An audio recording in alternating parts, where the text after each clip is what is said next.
Nous allons vous présenter la séance de cours magistral numéro 2 du chapitre Développement limité. Dans cette séance, nous vous présenterons la formule de Taylor-Young et son application au développement limité. Nous vous présentons les consignes pour suivre un CM en distanciel.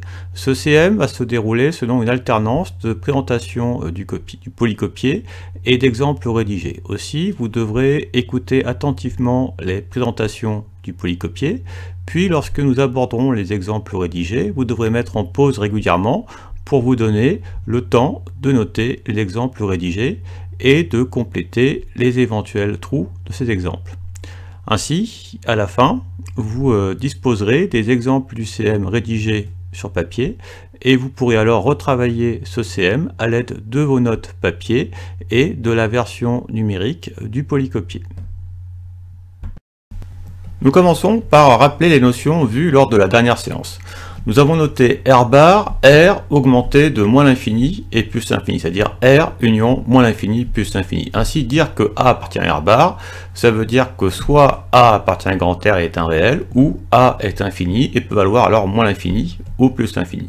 Nous disons ensuite qu'une fonction réelle petit f est négligeable devant une fonction réelle petit g au voisinage de A appartenant à R bar, si et seulement si la limite lorsque x tend vers a de f de x, g de x est égale à 0, ce qui veut dire que lorsque x tend vers a, f de x devient minuscule en valeur absolue par rapport à g de x.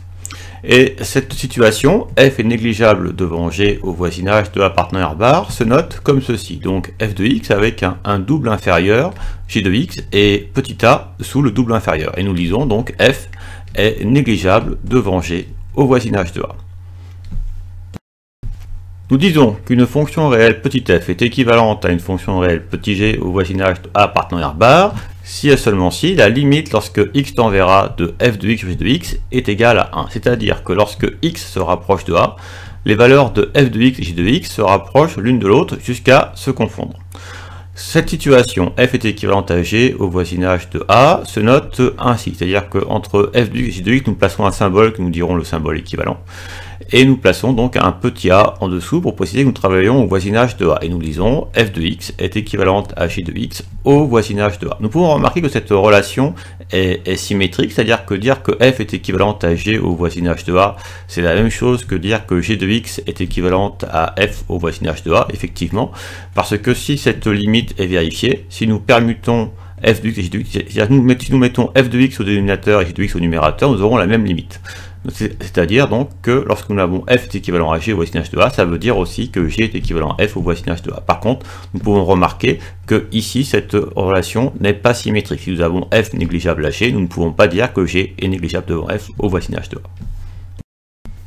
Nous rappelons la règle de comparaison au voisinage de plus infini. Nous considérons trois réels, alpha, bêta et gamma, qui sont tous les trois strictement positifs. Nous avons alors que la puissance du ln de x sera négligeable en plus infini devant la puissance du x, qui sera elle-même négligeable en plus l'infini devant la puissance d'exponentielle, ce qui a aussi pour conséquence que la puissance du ln est aussi négligeable en plus infini devant la puissance d'exponentielle. Si nous voulons considérer deux produits, où dans chacun des produits apparaît à la fois une puissance de ln, une puissance de x, une puissance exponentielle, donc une puissance de ln, une puissance de x, une puissance exponentielle, le terme qui sera négligeable devant l'autre en plus infini sera le terme qui aura la plus petite puissance d'exponentielle.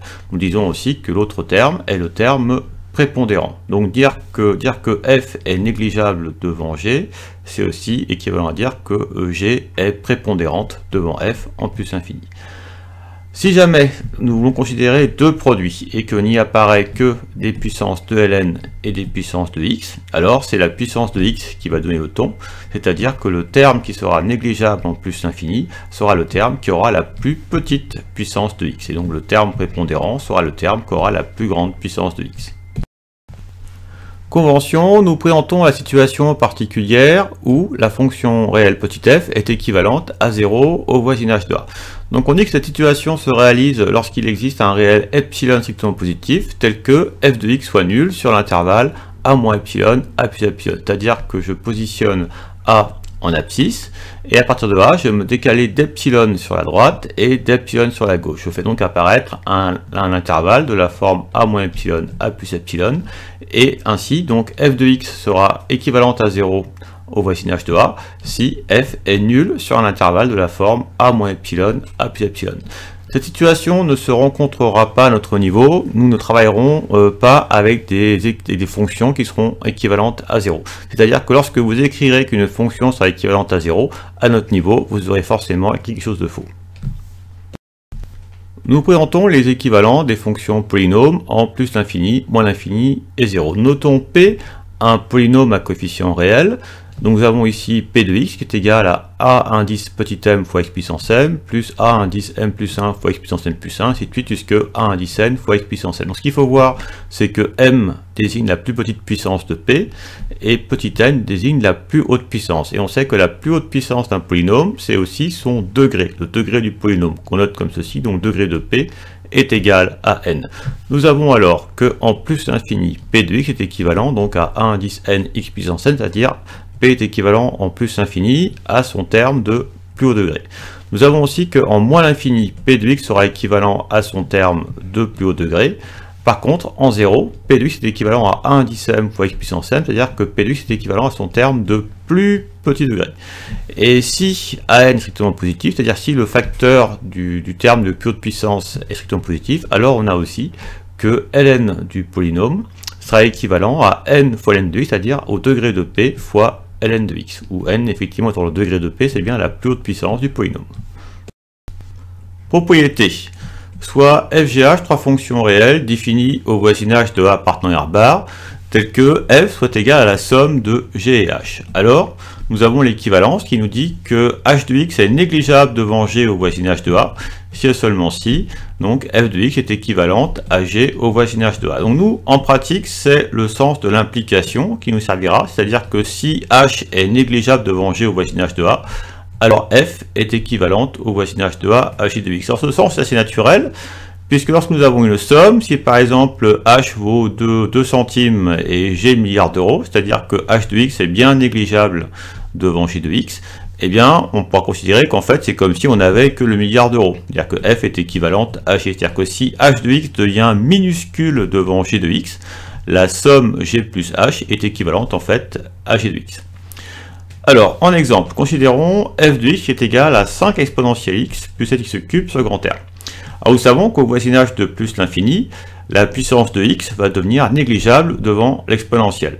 C'est-à-dire que le terme 5 exponentielle x est donc le terme prépondérant, c'est le terme qui va, dans la somme, c'est le terme qui va écrabouiller l'autre. Donc 7x cube est négligeable devant 5 exponentielle x au voisinage de plus infini, donc on dit aussi que 5 exponentielle x est le terme prépondérant de la somme. Donc, comme cet x cube devient minuscule en plus infini devant 5 exponentielle x, et bien lorsque nous sommes en plus infini, nous pouvons dire que f de x va être équivalent à 5 exponentielle x. Donc on peut imaginer que au voisinage de plus infini, cet x cube ça vaut donc quelques centimes, 5 exponentielle x ça vaut le milliard d'euros, et bien f de x sera équivalente au milliard d'euros. Propriété, nous pouvons effectuer le produit et le quotient de deux relations d'équivalence. Effectivement. Supposons que nous avons f1 équivalent à g1 au voisinage de A et que f2 est équivalent à g2 au voisinage de A, et bien nous pouvons effectuer le produit de ces relations d'équivalence. C'est-à-dire que nous allons pouvoir dire que f1 fois f2 va être équivalent à g1 fois g2. C'est-à-dire que lorsqu'on a un produit f1, f2, on peut remplacer f1 par son équivalent en A et f2 par son équivalent en A pour obtenir un équivalent du produit. De même, si nous avons donc deux relations d'équivalence, f1 est équivalent à g1 au voisinage de A et f2 équivalent à g2 au voisinage de A, alors nous pouvons donc effectuer le quotient de la relation d'équivalence, c'est-à-dire que lorsque nous avons f1 de x sur f2 de x, eh bien nous pouvons dire que f1 est équivalent à g1, donc en remplaçant donc f1 par g1, nous pouvons dire que f2 est équivalent à g2, et nous remplaçons f2 par g2, et le quotient obtenu est donc un équivalent du quotient de f1 par f2. Remarque, ces implications s'appliquent aussi au cas où f2 de x est égal à g2 de x. C'est-à-dire, lorsque nous avons f2 égale g2, nous avons aussi que ces deux expressions sont équivalentes puisqu'elles sont égales. Donc en fait, lorsque f2 est égal à g2, eh bien c'est plus simple, puisque en fait ça revient à dire que lorsque j'ai une relation d'équivalence, f1 est équivalent en a à g1, eh bien si je multiplie chacun des deux termes par une même fonction f2, je vais conserver la relation d'équivalence. Et de même, si je divise chacun des termes f1 et g1 par une même fonction f2, je vais conserver l'équivalence. Nous allons présenter la rédaction de l'exemple 2.3. Nous considérons la fonction réelle f définie par f de x est égale à exponentielle 0 de x moins 50 fois exponentielle 0,1x plus 5x au carré plus 3x moins 1.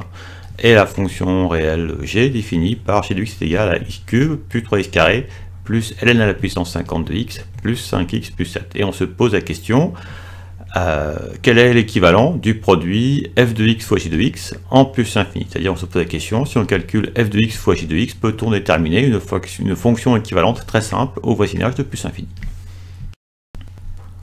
Nous avons f de x qui est égal à une somme de termes. Et nous savons que lorsque nous avons une somme de termes, si un des termes est prépondérant au voisinage de a, c'est-à-dire en plus infini, c'est-à-dire que ce terme va écrabouiller tous les autres, il va devenir énorme par rapport aux autres, ce qui veut dire en fait que les autres termes sont négligeables par rapport à ce terme, alors f sera équivalent au terme prépondérant.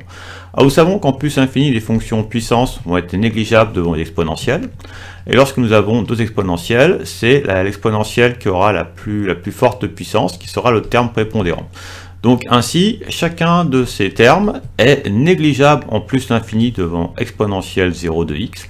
Donc cette somme est négligeable devant exponentielle 0 de x. Exponentielle 0 de x est le terme prépondérant de cette somme, donc f est équivalente en plus infini à exponentielle 0 de x. Ensuite, de même, donc nous cherchons le terme prépondérant de g, g étant aussi une somme. Nous voyons ici que nous n'avons pas d'exponentielle, donc c'est la puissance de x qui donne le ton. Ça sera le terme ayant la plus forte puissance de x qui sera le terme prépondérant en plus infini.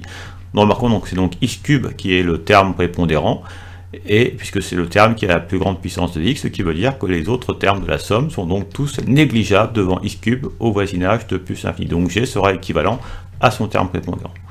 Alors ensuite, pour avoir un équivalent du produit fg, nous allons préciser que l'équivalent de f en plus infini. Nous allons préciser donc un équivalent de g au voisinage de plus infini. Et pour avoir un équivalent du produit fg, nous réaliserons le produit des équivalents. Vous pouvez mettre cette vidéo en pause, prenez le temps de compléter les blancs, puis la relancer pour avoir l'action. Nous savons que f de x est équivalent en plus infini à son terme prépondérant, qui est donc exponentielle 0 de x. Nous savons que g de x est équivalent en plus infini à son terme prépondérant, qui est x cube, donc g de x est équivalent en plus infini à x cube, et donc le produit f de x fois g de x est équivalent au produit de ses équivalents, c'est-à-dire l'équivalent ici de f de x étant exponentielle 0 de x, et un équivalent de g de x étant x cube. Ainsi, le produit f de x fois g de x est équivalent plus infini à exponentielle 0 de x fois x cube. Voyons que nous avons obtenu une expression très simple que l'expression que nous aurions obtenue en effectuant le produit de ces deux fonctions. Nous considérons la fonction réelle petit f définie par f de x qui est égal au quotient de 5x carré plus 3x plus 2 par 7x carré plus 8 ln cube de x. Nous voulons un équivalent au voisinage de plus infini de f de x. Alors ce que nous allons faire, c'est que nous allons déterminer un équivalent du numérateur et un équivalent du dénominateur afin d'obtenir un équivalent de f. Alors pour avoir un équivalent du numérateur, vous savez qu'un équivalent d'un polynôme est donné en plus infini par son terme de pur degré, et que en plus infini, un équivalent d'une somme où n'apparaît que des puissances de x et des puissances de ln est donné par la puissance de x la plus élevée. Donc vous disposez des éléments pour préciser donc un équivalent du numérateur et un équivalent du dénominateur, et vous pourrez alors en déduire un équivalent de f, puis en déduire la limite en plus infini de f de x. Vous pouvez mettre cette vidéo en pause, prenez le temps d'effectuer ces calculs, puis relancer la vidéo pour avoir l'action. Nous savons qu'un polynôme est équivalent à son terme de plus haut degré, donc un équivalent du numérateur est donné par 5x carré, ou on peut aussi dire que dans une somme de termes où n'apparaissent que des puissances de x, c'est la puissance de x la plus élevée qui sera le terme prépondérant en plus infini. Ensuite, au niveau du dénominateur, nous savons que la puissance du ln sera négligeable devant la puissance de x. Donc le terme prépondérant, c'est donc 7x carré en plus infini. Donc ainsi, le dénominateur est équivalent à 7x au carré. Nous pouvons dire ainsi que f de x est équivalent au quotient des équivalents, c'est-à-dire à 5x carré sur 7x carré. Et en simplifiant les x carrés, nous obtenons que f de x est équivalent en plus infini à 5/7. Ce qui veut dire que lorsque x tend vers plus infini, la valeur de f de x tend à se rapprocher de 5/7 jusqu'à s'y confondre, ce qui veut bien dire que la limite en plus infini de f est égale à 5/7. Fin de cet exemple. Remarque, on a vu qu'on pouvait effectuer le produit et le quotient de deux relations d'équivalence. Par contre, on ne peut pas faire la somme de deux relations d'équivalence en général. C'est-à-dire que si nous savons que f1 est équivalent à g1 au voisinage de a et que f2 est équivalent à g2 au voisinage de a, nous ne pouvons pas en déduire que f1 plus g2 est équivalent au voisinage de a à la somme des équivalents, c'est-à-dire à g1 plus g2. Nous présentons un contre-exemple au fait que l'on ne peut effectuer la somme de deux équivalents. Nous posons f1 de x qui est égal à exponentielle x plus 3x et g1 de x qui est égal à exponentielle x. Alors nous savons qu'au voisinage de plus infini, 3x, la puissance de x va être négligeable devant exponentielle x. Donc ainsi, f1 de x est équivalent en plus infini à ce terme prépondérant qui est ici exponentiel. Or, comme exponentielle, c'est aussi g1 de x, nous avons donc que f1 de x est équivalent en plus infini à g1 de x. Nous avons ensuite f de x qui est égal à moins exponentielle x plus x. Donc, encore une fois, x va être négligeable au plus infini devant moins exponentielle x. Donc, moins exponentielle x est le terme prépondérant de cette somme en plus infini. Donc, f de x est équivalent au terme prépondérant, c'est-à-dire à moins exponentielle x. Nous avons g de x qui est égal à moins exponentielle x plus 1, donc 1 étant une constante et exponentielle, une fonction qui tend vers plus infini en plus infini, donc 1 est naturellement négligeable devant exponentielle en plus infini. Donc moins exponentielle x est encore une fois le terme prépondérant de cette somme, donc g de x est équivalent en plus infini à moins exponentielle. Donc nous avons que f2 et g2 sont toutes les deux équivalentes en plus infini à moins exponentielle, donc elles sont équivalentes entre elles. Alors, ensuite, qu'est-ce que nous remarquons? Nous remarquons que si nous calculons f1 de x plus f2 de x, calculons f1 de x plus f2 de x, nous remarquons que exponentielle x moins exponentielle x simplifie, il nous reste 3x plus x qui vaut 4x. Donc f1 de x plus f2 de x est égal à 4x. Ensuite, nous calculons g1 plus g2. Alors, exponentielle x moins exponentielle x s'annule, il nous reste 1. Donc ainsi, g1 de x et g2 de x est égal à 1. Et nous remarquons que ces deux fonctions ne sont pas équivalentes au voisinage de plus infini, effectivement, puisqu'en plus infini, 4x tend vers plus infini, alors que 1 est une constante. Nous ne pouvons pas dire que plus infini sera très très proche de 1. Donc, ces 4x et 1 ne sont pas équivalentes au voisinage de plus infini. Donc, nous avons vu qu'en effectuant les sommes d'équivalents, nous savons que f1 est équivalent à g1 et que f2 est équivalent à g2, mais f1 plus f2 n'est pas équivalent à g1 plus g2. Remarque, on ne peut pas composer une relation d'équivalence par une fonction en général. C'est-à-dire que si nous savons que f de x est équivalent au voisinage de a à j de x, alors nous ne pouvons pas en déduire pour une fonction h quelconque que h de f de x va être équivalent au voisinage de a à h de j de x. Nous proposons un contre-exemple au fait que l'on ne peut composer une relation d'équivalence par une fonction. Alors nous posons f de x est égal à 2x plus 3 et g de x est égal à 2x. Lorsqu'on considérons 2x plus 3 en plus infini, nous avons 2x qui tend vers plus infini et 3 qui est une constante, donc 3 va être négligeable devant 2x au voisinage de plus infini. Donc 2x est le terme prépondérant de la somme, c'est-à-dire que f de x va être équivalent à son terme prépondérant qui est 2x. Ou on peut aussi dire que 2x plus 3 c'est un polynôme au degré 1, et donc un polynôme est équivalent à son terme de pur degré qui est ici 2x, enfin équivalent en plus infini. Nous avons donc que f est équivalent en plus infini à g de x. Et nous nous posons la question, peut-on composer cette relation par la fonction exponentielle? C'est-à-dire, est-ce que nous pouvons dire que exponentielle f de x sera équivalent en plus infini à exponentielle g de x? Alors, pour cela, nous regardons la limite du quotient. Exponentielle f de x ou exponentielle g de x, et nous regardons si la limite de ce quotient est égale à 1.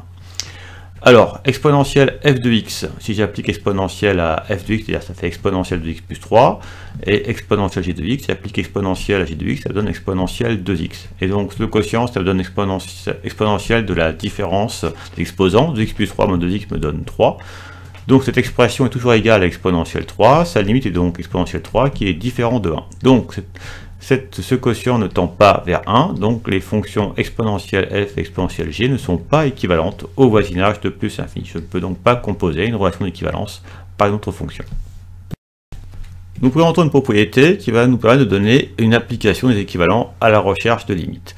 Nous considérons f et g de fonctions réelles définies au voisinage de a appartenant à R bar. Alors, si f de x est équivalent à g de x au voisinage de a, et que nous savons que la limite lorsque x tend vers g de x est égale à L appartenant à R bar, ce qui veut dire que L peut être infini, alors la limite lorsque x tend vers a de f de x va être égale à L. Donc au niveau de l'intuition, c'est que dire que f de x et g de x sont équivalents au voisinage de a, c'est-à-dire que lorsque x tend vers a, f de x et g de x deviennent très proches l'une de l'autre. Donc il est tout à fait naturel que f de x va tendre à se rapprocher à la limite de g de x en a. Et donc remarque, ceci sera très utile lorsque L égale 0 ou L égale plus ou moins l'infini, c'est-à-dire lorsque L est infini. Nous allons présenter l'exemple 2.4. Nous présentons la rédaction de l'exemple 2.4. Nous considérons la fonction réelle petit f définie par f de x est égal au quotient de x7 plus 5xln cube de x par 4x puissance 8 plus 2. Et nous voulons déterminer la limite en plus infini de f de x. Alors pour cela, nous avons déterminé une fonction équivalente à f en plus infini. Nous étudierons la limite en plus infini de la fonction équivalente obtenue, et nous pourrons alors en déduire que la limite en plus infini de f de x est égale à la limite de la fonction équivalente. Pour déterminer une fonction équivalente, nous remplacerons le numérateur par une fonction équivalente en plus infini, et le dénominateur par une fonction équivalente en plus infini. Vous pouvez mettre cette vidéo en pause, prenez le temps de compléter les blancs, puis la relancer pour avoir ma rédaction. Nous remarquons que la fonction qui est au numérateur est égale à la somme d'une puissance de x et d'un produit d'une puissance de x par une puissance de ln. Et nous savons qu'en plus infini, ça sera le terme ayant la plus haute puissance de x qui sera le terme prépondérant. Donc ainsi, le terme prépondérant au voisinage de plus infini est donc x puissance 7. Donc le numérateur est équivalent en plus infini à x puissance 7. Nous pouvons donc, pour déterminer un équivalent de f de x, remplacer le numérateur par son équivalent qui est ici x puissance 7. Au dénominateur, nous avons un polynôme, et nous savons qu'au voisinage de plus infini, un polynôme est équivalent à son terme de plus haut degré, qui est ici donc 4x puissance 8. Donc nous pouvons remplacer le dénominateur par son équivalent pour obtenir un équivalent de f. Donc, nous avons ainsi établi que f de x est équivalent en plus infini à x puissance 7 sur 4x puissance 8, et en simplifiant x puissance 7 au numérateur du dénominateur, nous obtenons 1 sur 4x. Donc ainsi, f de x est équivalent en plus infini à 1 sur 4x. Nous avons donc déterminé une fonction équivalente en plus infini à f de x. Nous regardons la limite en plus infini de cette fonction équivalente. La limite en plus infini de 1 sur 4x est égale à 0. Et nous savons que la limite de f en plus infini va être égale à la limite en plus infini de son équivalent, c'est-à-dire la limite va être égale à 0. Nous avons ainsi établi que la limite en plus infini de f de x est égale à 0. Fin de cet exemple. Nous allons aborder la partie numéro 3. Dans cette partie, nous allons présenter la formule de Taylor-Young. Théorème. Nous présentons la formule de Taylor-Young, soit i à intervalle de grand R et f une fonction réelle définie sur grand I. Nous considérons un réel a appartenant à grand I. Si la fonction f est dérivable n fois en a, alors pour h au voisinage de 0, de sorte que a plus h appartient à i pour que f de a plus h soit bien défini, nous avons l'égalité f de a plus h est égal à f de a plus h sur 1 factoriel fois la dérivée première de f en a, plus h2 sur 2 factoriel fois la dérivée deuxième de f en a, plus h cube sur 3 factoriel fois la dérivée troisième de f en a, et ainsi de suite jusqu'à ordre n, plus h puissance n sur n factoriel fois la dérivée énième de f en a, plus h puissance n fois epsilon de h, où epsilon est une fonction réelle définie au voisinage de 0, de sorte que sa limite en 0 soit égale à 0. C'est-à-dire que la limite lorsque h tend vers 0 de epsilon de h est égale à 0. On appelle polynôme de Taylor-Young d'ordre n de f en a le polynôme défini par Pn de h qui est égal à f de a plus h sur 1 factoriel fois la dérivée première de f en a plus h2 sur 2 factoriel fois la dérivée deuxième de f en a plus h cube sur 3 factoriel fois la dérivée troisième de f en a et ainsi de suite plus h puissance n sur 2 factoriel fois la dérivée énième de f en a. La formule de Taylor-Young s'écrit alors f de a plus h est égal à Pn de h plus h puissance n fois epsilon de h. Remarque que pour a égale 0, la formule de Taylor-Young s'écrit f de 0 plus h qui est égal à f de h puisque 0 plus h est égal à h.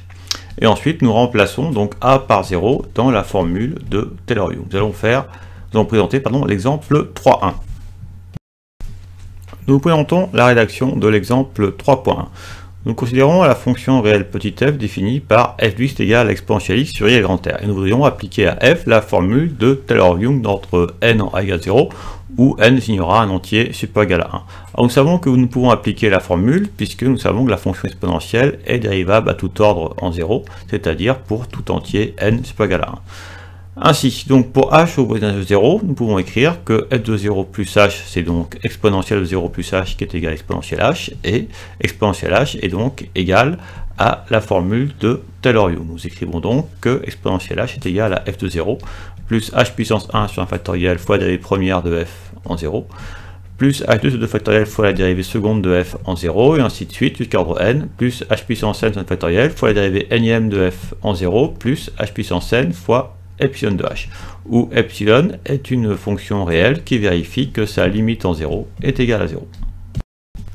Nous avons écrit ici la formule de Taylor-Young d'ordre n en a égale 0 appliquée à f, où f est la fonction réelle définie par f de x est égal à e puissance x. Pour finir le travail, nous devons maintenant calculer les coefficients de la formule, c'est-à-dire f de 0, la dérivée première de f en 0, la dérivée seconde de f en 0, et ainsi de suite jusque la dérivée nème de f en 0.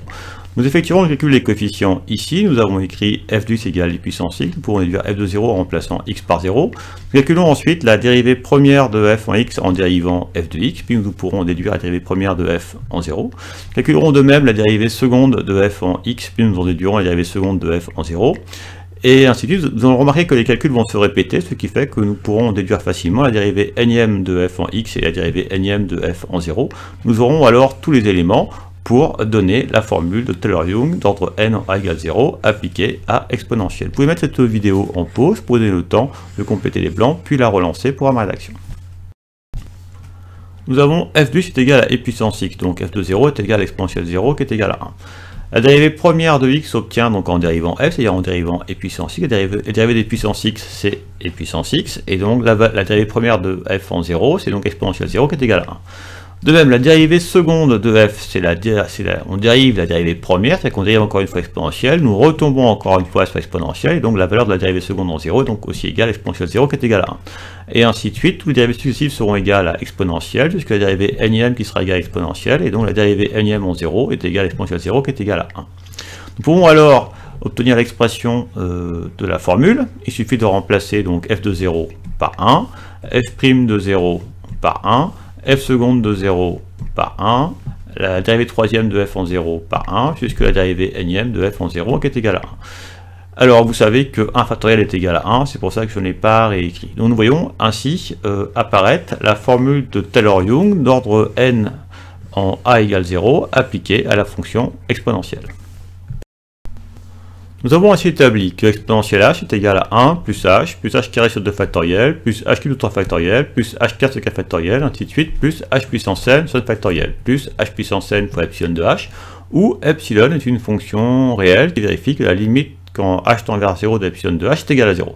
Alors en pratique, ce qu'il faudra retenir, c'est que ce terme h puissance n fois epsilon de h, on peut dire que c'est un terme correctif ordre n, qui permet en fait d'avoir l'égalité, puisque si je n'écris pas en fait ce terme correctif, je n'aurai pas en fait l'égalité.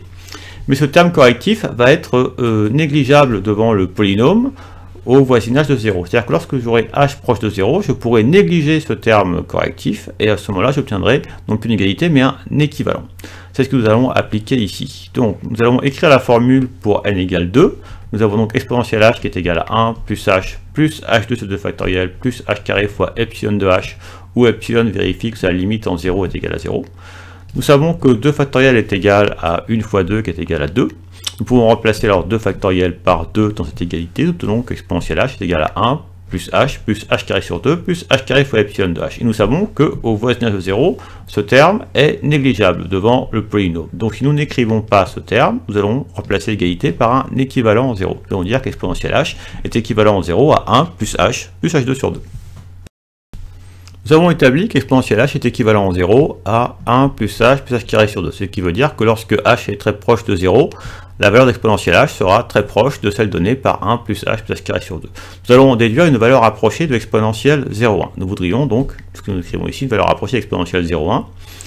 Alors nous allons dire qu'exponentielle 0,1 est égale à exponentielle h pour une valeur particulière de h, que nous préciserons. Cette valeur particulière sera au voisinage de 0. C'est-à-dire que nous pourrons donc approximer exponentielle h par son équivalent, par 1 plus h carré sur 2. Nous remplacerons donc h par sa valeur pour obtenir une valeur approchée d'exponentielle 0,1. Et nous comparons alors la valeur obtenue avec celle donnée par la calculatrice. Vous pouvez mettre cette vidéo en pause, vous pouvez donner le temps de compléter les blancs, puis relancer la vidéo pour avoir ma rédaction. Nous avons exponentielle 0,1 qui est égal à exponentielle h avec h qui est égal à 0,1. Nous pouvons effectivement considérer que 0,1 est une valeur proche de 0. Nous pouvons alors approximer exponentielle h par 1 plus h carré sur 2. Nous remplaçons h par 0,1. Nous avons 0,1 au carré sur 2 qui est égal à 0,005. Ainsi, la somme des trois termes nous donne 1,105. Nous disons donc qu'une valeur approchée de l'exponentielle 0,1 est donnée par 1,105. Si nous vérifions la calculatrice, nous trouvons que l'exponentielle 0,1 c'est donc 1,105 suivi de 17, 0,9, 2 et ainsi de suite, une suite de nombres à l'infini. Nous remarquons que le polynôme 1 plus h carré sur 2 va nous donner en fait une précision à 10-3 l'exponentielle 0,1 et que les chiffres suivants vont être donnés par le terme correctif h carré epsilon de h. Voilà, fin de cet exemple. En appliquant la formule de Taylor-Young aux fonctions usuelles, pour h au voisin de 0, nous avons les formules suivantes. Donc nous avons calculé la formule pour exponentielle h, et on pourrait donc utiliser la même méthode pour calculer la formule pour 1 sur 1 plus h, pour ln de 1 plus h, pour cosinus h.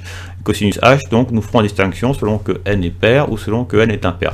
Donc ces formules, nous n'aurons pas à les recalculer, nous disposerons d'un formulaire lors de nos travaux dirigés, et nous appliquerons ces formules notamment pour le calcul du développement limité. On obtient aussi donc les formules pour sinus h en faisant la distinction selon que n est impair ou pair. Nous tenons aussi les formules pour arc tangente h, encore une fois, selon que n est impair ou pair. Et nous avons aussi la formule pour 1 plus h à la puissance alpha. Encore une fois, donc ces formules nous les utiliserons et nous disposerons d'un formulaire. Vous n'aurez pas à les apprendre par cœur. Pour tangente h, on retiendra donc la formule à l'ordre 5. Pour racine de 1 plus h, on retiendra la formule à l'ordre 3. Et pour arc sinus h, on retiendra la formule à ordre 5. Nous allons présenter l'exemple 3.2. Nous allons présenter la rédaction de l'exemple 3.2. Nous allons voir une application de la formule de Taylor-Young, notamment dans la recherche d'équivalents en a égale 0. Alors, une technique très simple, ça va être d'utiliser la formule de Taylor-Young à l'ordre 1 en a égale 0. Donc, nous avons ici donc, la formule générale du sinus h, donc à l'ordre n pour n étant impair.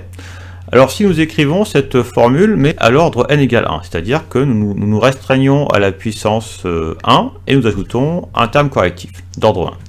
Donc nous allons écrire h plus h fois epsilon de h. Et nous savons que ce terme va être négligeable devant h pour h proche de 0. Donc si nous négligeons ce terme, nous n'aurons plus une égalité, mais un équivalent. Ainsi nous aurons que sinus h sera équivalent au voisin de 0 à h. Nous avons établi cette égalité à l'aide de la formule de Taylor-Young. Nous allons maintenant cette égalité l'écrire à l'ordre n égale 1. Donc nous conservons que les puissances inférieures égales à 1. Donc nous allons conserver 1 plus h sur 1 factoriel et 1 factoriel valant 1. Nous obtenons donc 1 plus h. Et nous écrivons ensuite le terme correctif à l'ordre 1. Nous remplaçons n par 1, ce qui nous fait donc h fois epsilon de h. Alors, si nous retranchons 1 à cette égalité, nous obtenons exponentielle h moins 1 qui est égal à h plus h fois epsilon de h. Et nous savons que ce terme correctif sera donc négligeable lorsque h va tendre vers 0. Donc, si nous plaçons au voisinage de 0 et que nous écrivons plus le terme correctif, nous obtenons plus une égalité, mais un équivalent. Ainsi, exponentielle h moins 1 est équivalent au voisin de 0 à h. Donc, conséquence, nous pouvons déterminer la limite lorsque h tend vers 0 de exponentielle moins 1 sur 3 sinus h. Nous pouvons remarquer que c'est une forme indéterminée, puisque si je remplace h par 0, ça me donne donc 1 moins 1 qui est égal à 0. Et nous savons que sinus 0 est égal à 0. Nous tenons la forme indéterminée 0 sur 0. Alors, pour calculer cette limite, nous allons avoir recours aux équivalents. Nous allons déterminer un équivalent de ce quotient. Donc, nous connaissons déjà un équivalent d'exponentielle h moins 1. Nous obtenons un équivalent de sinus h, mais de 3 sinus h, nous connaissons un équivalent de sinus h en 0, nous l'avons terminé à la page précédente. Nous déduisons un équivalent de 3 sinus h en 0 en multipliant cette relation d'équivalence par 3. Nous pourrons alors, en considérant ce quotient, obtenir un équivalent en remplaçant le numérateur par un équivalent 0 et le dénominateur par un équivalent 0. Nous verrons apparaître un réel, et donc ce réel sera la limite de ce quotient lorsque h tend vers 0. Vous pouvez mettre la vidéo en pause, vous avez le temps de compléter les blancs, puis la relancer pour avoir ma rédaction. Nous avons établi à la page précédente que sinus h était équivalent 0 à h. Donc pour avoir un équivalent de 3 sinus h, nous multiplions cette relation d'équivalence par 3, nous obtenons ainsi que 3 sinus h est équivalent 0 à 3h. Alors, nous pouvons alors en déduire un équivalent en 0 de ce quotient. Nous savons qu'exponentielle h-1 est équivalent 0 à h, donc nous pouvons remplacer le numérateur exponentielle h-1 par son équivalent qui est h. Nous allons ensuite remplacer le dénominateur 3 sinus h par son équivalent 0 qui est 3h, que nous avons établi ici. Et en simplifiant les h, nous obtenons alors 1 tiers. Ainsi, exponentielle h-1 sur 3 sinus h est équivalent 0 à 1 tiers, ce qui veut dire que lorsque h tend vers 0, ce quotient tend vers la valeur 1 tiers, ce qui veut donc dire que la limite lorsque h tend vers 0 d'exponentielle h-1 sur 3 sinus h est bien égale à 1 tiers. Voilà. Fin de cet exemple et fin de cette séance.